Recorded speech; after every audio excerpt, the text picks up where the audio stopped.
Hello children, in continuation to transforming principles and the experiments which were done to prove DNA is a genetic material, the first experiment was done by Griffith and that was done on mice, and we have already done that. And this is the second experiment with which it will be proved that DNA is a genetic material. This experiment or the second experiment is called as Hershey and Chase experiment, which was done in 1952 by these two scientists. And this experiment confirmed that DNA is a genetic material. Okay, so the Griffith work started and gave an indication towards the DNA being the genetic material that we have already seen in the previous video. Now, by the work of Hershey and Chase, it was proved that DNA is actually genetic material. So what they did, they used T2 phages, that is bacteriophage which infect bacteria. So they used T2 phages and E. coli. So you know what is T2 phage? T2 phages are the bacteriophages which infect bacteria. So microorganisms infecting microorganism, right? So T2 phage is a kind of bacteriophage which causes infection in bacteria.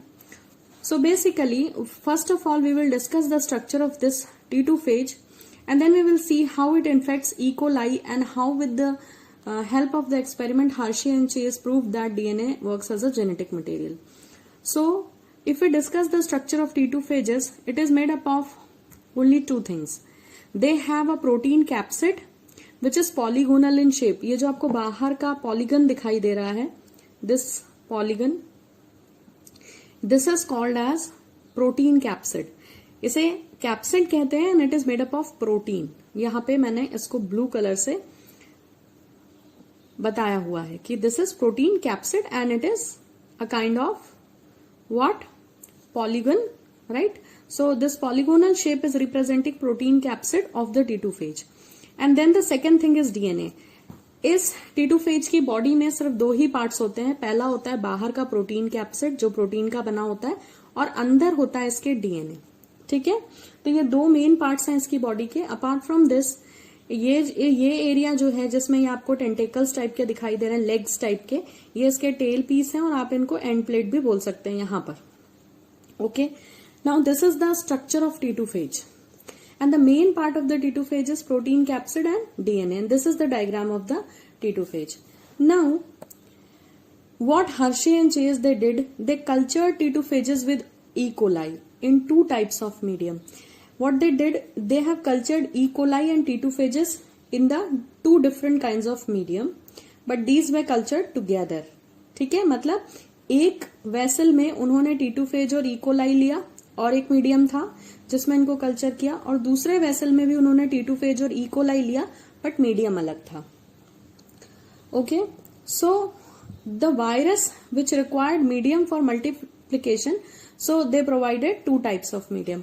Virus को जो है क्या चाहिए रहता है? Medium चाहिए रहता है टू मल्टीप्लाई, टू ग्रो. इसीलिए उन्होंने मीडियम दिए, और मीडियम दो अलग अलग तरह के थे. पहला मीडियम था सल्फर. ओके, ये रेडियो एक्टिव सल्फर था. एंड दूसरा कल्चर जो उन्होंने किया दूसरे मीडियम में, वहां पर रेडियो एक्टिव फास्फोरस लिया.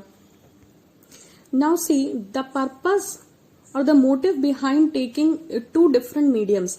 इन्होंने एक मीडियम में सल्फर लिया जो कि रेडियो एक्टिव था और उसमें T2 phage और E. coli को ग्रो किया, और ये दूसरा मीडियम लिया जिसमें रेडियो एक्टिव फास्फोरस डला था, और फिर इसमें भी उन्होंने E. coli और T2 phage को कल्चर किया.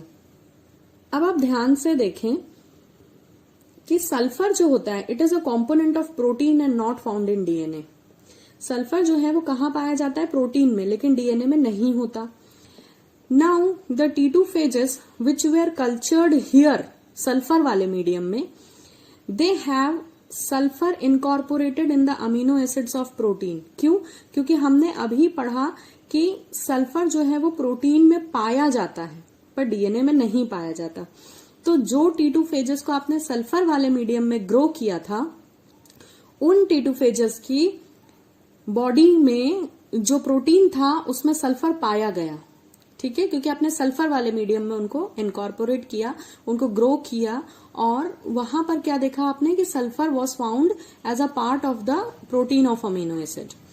ठीक है, so basically in cysteine and methionine sulphur was present. So जो टीटोफेजेस इस मीडियम में थे उनमें सल्फर था, क्योंकि ये जो सल्फर इनको इस मीडियम से मिला और इन्होंने इसको अपनी बॉडी में एब्जॉर्ब कर लिया, आप कह सकते हैं इनकॉर्पोरेट कर लिया, जिसके कारण इन टीटोफेजेस की बॉडी में ये सल्फर मिला और it was a part of the protein present in them. यहां पर से हम यहां स्विच करते हैं और पहले इन दोनों में डिफरेंस पढ़ते हैं कि क्या हुआ। पर जिन टीटोफेजेस को आपने फास्फोरस वाले मीडियम में ग्रो किया था, they has DNA with radioactive phosphorus. इन टीटोफेजेस के डीएनए में फास्फोरस पाया गया। अब आप अंतर समझें क्या हुआ। जिनको आपने सल्फर वाले मीडियम में ग्रो किया था उनके प्रोटीन में सल्फर पाया गया, क्योंकि सल्फर प्रोटीन का पार्ट होता है। ठीक है, लेकिन जिनको आपने फास्फोरस वाले मीडियम में ग्रो किया था उनके डीएनए के साथ फास्फोरस पाया गया। सो बेसिकली ये जो फास्फोरस था वो कहाँ पाया गया, T2 फेज के डीएनए के साथ। अब आप देखें, इतना क्लियर हो गया होगा आपको कि सल्फर वाले मीडियम में ग्रोन जो T2 फेजेस थे उनके प्रोटीन में सल्फर था, ठीक, और जिन T2 फेजेस को आपने फास्फोरस वाले मीडियम में ग्रो किया उनके डीएनए में फास्फोरस मिला। Okay, so this T2 phage was allowed to infect E. coli in a test tube। अब ये सल्फर वाले प्रोटीन के साथ जो T2 phage इस मेथड से बना था उसे आपने अलाउ किया कि वो E. coli को इन्फेक्ट करे। ये है आपका T2 phage। ये कहां से आया है, ये उस मीडियम से आया है जिसमें सल्फर था और इस T2 phage के प्रोटीन में सल्फर प्रेजेंट है। अब इस T2 phage को आपने E. coli को इन्फेक्ट करने के लिए टेस्ट ट्यूब में छोड़ दिया।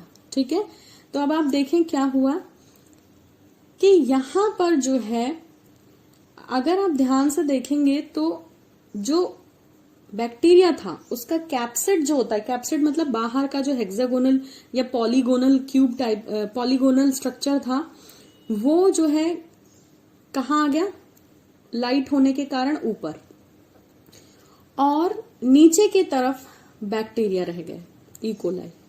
ठीक है, और दूसरे एक्सपेरिमेंट में भी आपने यही किया। ये जो T2 फेज था, ये कौन सा T2 फेज है आपका, जो फास्फोरस कंटेन करता है इन देयर डीएनए, डीएनए में फास्फोरस कंटेन करने वाला, क्योंकि ये इस वाले मीडियम से ग्रो करके आया और इसे जब ई कोलाई को इन्फेक्ट करने के लिए अलाउ किया तो यहां क्या हुआ कि यहां जो बैक्टीरिया थे आपके वो जो है क्या हुए, रेडियो एक्टिव पाए गए, और यहां वो आपको रेडियो एक्टिव नहीं पाए गए थे।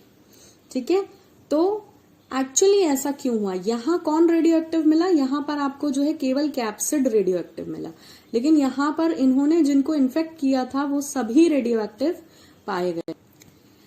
इस एक्सपेरिमेंट में जो ये टेस्ट ट्यूब था, इसमें क्या लिया था इन्होंने एक तो T2 फेज बैक्टीरिया लिए और उनको ई कोलाई को इन्फेक्ट करने के लिए छोड़ा। तो इस टेस्ट ट्यूब में दो पार्ट्स एक्चुअली बताए गए, एक था पैलेट पार्ट जो नीचे होता है, ठीक है, और एक था सुपरनेटेंट पार्ट जिसमें ये आपके यहाँ पर ये जो लाइटर कैप्सिड है आपके डीएनए का, सॉरी बिना डीएनए के ये जो कैप्सिड है, ये कैप्सिड किसका है, आपके T2 फेज का। तो T2 फेज का सिर्फ कैप्सिड यहाँ है और यहाँ नीचे डीएनए आ चुका है।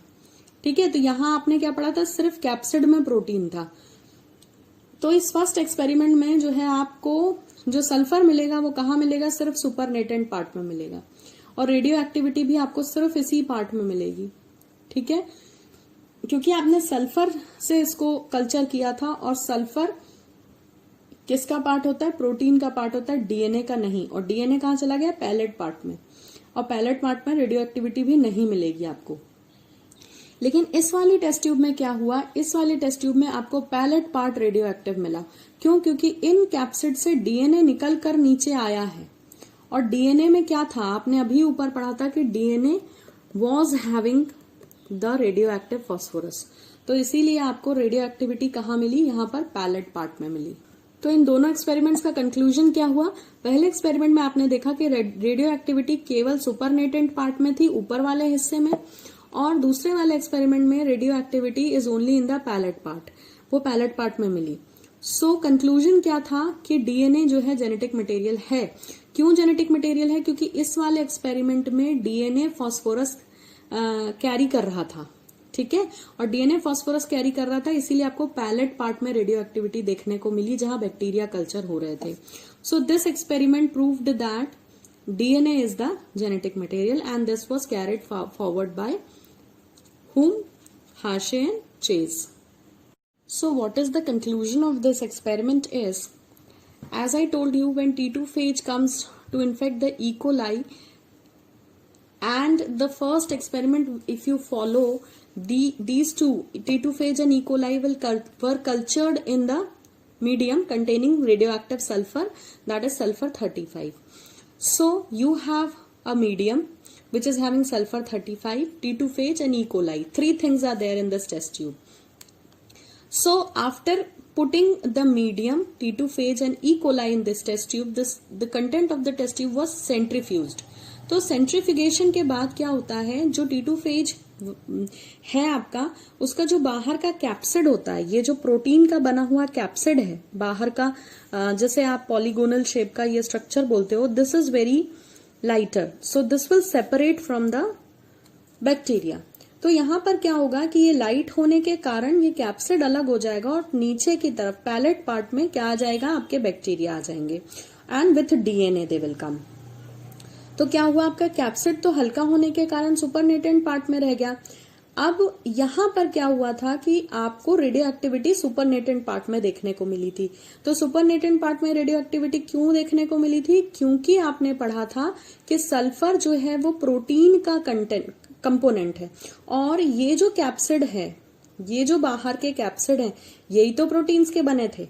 डीएनए का तो यहाँ कोई लेना देना नहीं हुआ सल्फर से, ठीक है, इसीलिए रेडियो एक्टिविटी आपको पैलेट पार्ट में नहीं मिली। कहाँ मिली? सुपरनेटेंट पार्ट में। और इस एक्सपेरिमेंट में इसका जस्ट अपोजिट हुआ। यहां पर जो है, जो आपका रेडियो एक्टिव फास्फोरस था P32, वो कहाँ गया था? वो बैक्टीरिया के डीएनए में गया था। तो यहां पर जब आपने सेंट्रीफ्यूगेशन किया तो DNA with radioactive phosphorus came into the pellet part. यहां पर भी ये पैलेट पार्ट है और ये सुपरनेटेंट पार्ट है। तो सुपरनेटेंट पार्ट में यहां पर, क्योंकि इस कैप्सिड का जो है फास्फोरस से कोई रिलेशन नहीं था, डीएनए से कोई रिलेशन नहीं था, तो जब यहां पर सेपरेशन हुआ तो बैक्टीरिया कहाँ आ गए? इस पैलेट पार्ट में, और उनका कैप्सिड कहाँ रह गया? ऊपर। तो as you have already seen and I have told you कि phosphorus was a part of DNA here in this medium, second वाले एक्सपेरिमेंट में या सेकेंड मीडियम में। तो इसीलिए रेडियो एक्टिविटी आपको कहाँ देखने को मिली? पैलेट पार्ट में, और सुपरनेटेंट पार्ट में रेडियो एक्टिविटी नहीं मिली। सो this experiment properly proved that the DNA is the genetic material, क्योंकि यहाँ पर DNA ही था जो कहाँ दिखा रहा था? रेडियो एक्टिविटी दिखा रहा था, due to carrying the phosphorus. Okay, so I hope this is clear, and this was the Hershey and Chase experiment. Thank you for watching.